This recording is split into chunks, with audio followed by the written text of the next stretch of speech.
جو رات کو روزانہ آیت الکرسی پڑھ کے سو جائے اور ہر نماز کے بعد آیت الکرسی پڑھے تو اس کے اور جنت میں صرف موت کا ہوتا ہے فاصلہ کہ ادھر وہ مرتا ہے، ادھر اس کے لیے جنت واجب ہو جاتی. اور رات کو جب آیت الکرسی پڑھ کے سوتے ہیں تو شیطان قریب نہیں آتا. تو اب اللہ لا الہ الا ہو الحی القیوم، اس کا اور وہو العلی العظیم، یہ آخری جملہ ہے. ان دونوں کا آپس میں جوڑ ہے. وہ حی قیوم بھی ہے، علی عظیم بھی ہے، بلند و بالا تر، عظمت والا، کیونکہ وہ حی قیوم ہے.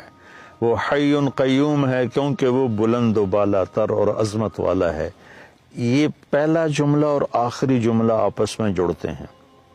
لا تاخذہ سنۃ ولا نوم، نہ اس سے نیند آتی ہے نہ اسے اونگ آتی ہے. یہ جملہ اور ولا یؤودہ حفظہما، اسے زمین آسمان کی حفاظت کرنا تھکاتا نہیں.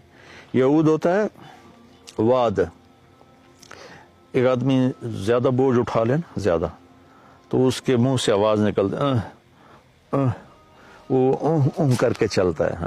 آپ لوگ تو بوجھ اٹھاتے رہتے ہو ٹریننگ میں، تو جب وہ بوجھ اٹھاتے ہیں تو ہائے ہائے نکلتی ہے. اس کو عربی میں واد کہتے ہیں. تو اللہ تعالیٰ فرماتا ہے کہ تیرے رب کی تو وہ آواز بھی نہیں نکلتی کہ تھک گیا ہوں، ہائے ہائے تھک گیا ہوں. تو یہ جملہ ولا یعودہ حفظہما لا تاخذہ سنۃ ولا نوم، یہ آپس میں ان کا بہت خوبصورت جوڑ ہے. ادھر بھی اس کی شہنشاہی، قوت اور طاقت کا بیان ہے کہ نیند ہی نہیں آتی، اونگ.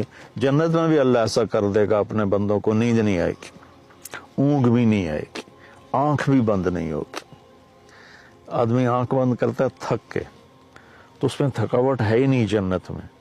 تو لہٰذا اور اللہ تعالیٰ ہر پل میں ایسی چیزیں سامنے، اللہ کے پاس تو کمی نہیں کسی چیز.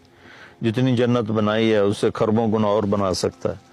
تو زندگی نہ ختم ہوگی اور اللہ کی طرف سے مزے کرانے کی بھی نہ ختم ہوگی. کوئی ختم کوئی نہیں، دونوں طرف. لہو ما فی السماوات و ما فی الارض، زمین آسمان کا مالک اللہ ہے. یہ تیسرا جملہ ہے.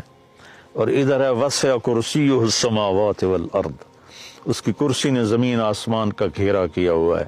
تو یہ دونوں جملے آپس میں جڑتے ہیں. من ذا الذی یشفع عندہ الا باذنہ اور ولا یحیطون بشیء من علمہ الا بما شاء، یہ دونوں جملے آپس میں جڑتے ہیں. کون ہے اس کی بارگاہ میں اس کی اجازت کے بغیر بول سکے؟ کون ہے جو اس کی اجازت کے بغیر علم حاصل کر سکے؟ تو پہلا 9ویں کے ساتھ جڑتا ہے، دوسرا جملہ 8ویں کے ساتھ جڑتا ہے، تیسرا جملہ 7ویں کے ساتھ جڑتا ہے اور چوتھا جملہ 6 کے ساتھ جڑتا ہے. تو 6 7 8 9 اور 1 2 3 4، ان دونوں میں جوڑ کس نے بٹھایا؟ کیونکہ جب بول رہا ہوں نا تو بولتے ہوئے تو اس کی تمیز نہیں کی جا سکتی. لکھتے ہوئے ہوتا ہے کہ میں لکھ رہا ہوں تو میں سوچوں اس جملے کو اس سے کیسے جوڑوں. تو لکھنے میں ایسی کئی کتابوں میں تحریریں ہیں، لیکن اللہ کے نبی بول رہے ہیں اور اس بول میں یہ ایسا جوڑ پیدا ہو رہا ہے کہ پہلا اور 9واں جملہ جوڑ رہے ہیں، دوسرا اور 8واں جوڑ رہے ہیں، تیسرا اور 7واں جوڑ رہے ہیں، چوتھا اور 6 جوڑ رہے ہیں.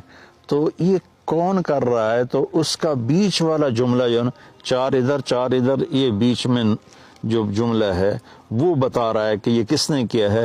یعلم ما بین ایدیہم وما خلفہم، یہ اس رب نے کیا ہے جس کا علم اولین پر آگے بھی ہے پیچھے بھی ہے. تو اس کے لیے اوپر والے کو نیچے سے جوڑنا، نیچے والے کو اوپر سے جوڑنا، یہ کوئی مسئلہ ہی نہیں ہے. یہ آیت الکرسی ہے. اللہ تعالیٰ کے ایک روایت میں آتا ہے کہ سارے کلاموں کا سردار ہے قرآن. قرآن سارے کلاموں کا سردار ہے، اور قرآن کی سردار ہے سورہ بقرہ، اور سورہ بقرہ کی سردار ہے آیت الکرسی.